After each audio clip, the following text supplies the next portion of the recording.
It was a brutal, murky murder in a pub car park. But was Daniel Morgan killed to stop him exposing police corruption? Today's report finds that police corruption not only hampered the investigation into his murder, it frustrated efforts to get to the truth for decades, and that corruption remains within the Metropolitan Police 34 years later. Concealing or denying failings for the sake of an organisation's public image is dishonesty on the part of the organisation for reputational benefit. This constitutes a form of institutional corruption.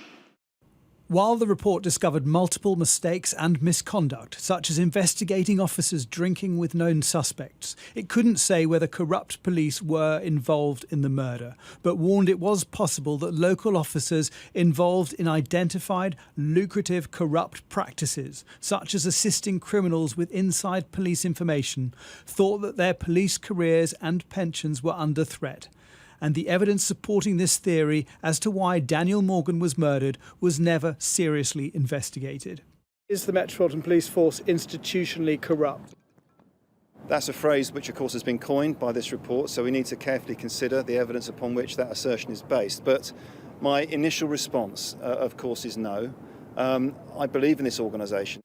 The report authors say the force's first objective was to protect itself. Even the panel struggled to get access to police documents, and the family is owed an apology. We found ourselves lied to, fobbed off, bullied, degraded and let down time and time again. What we were required to endure was nothing less than torture.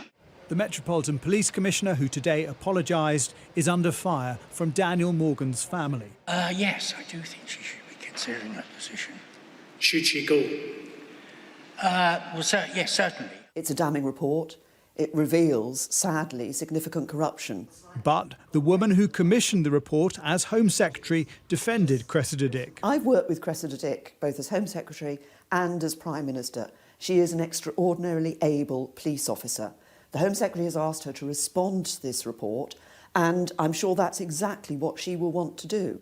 The gruesome attack in an isolated car park has resulted in 5 investigations, costing an estimated £30 million. Multiple arrests, but not a single conviction. So let's look at the timeline.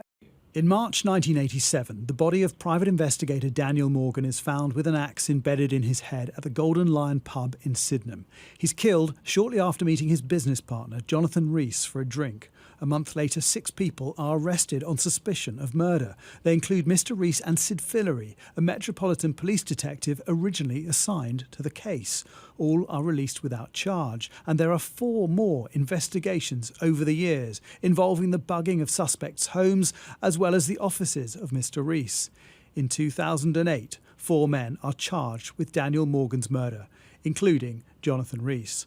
But 3 years later, at the Old Bailey, the case against the men collapsed. Jonathan Rees and Sid Fillery, who've throughout maintained their innocence, go on to win damages for malicious prosecution.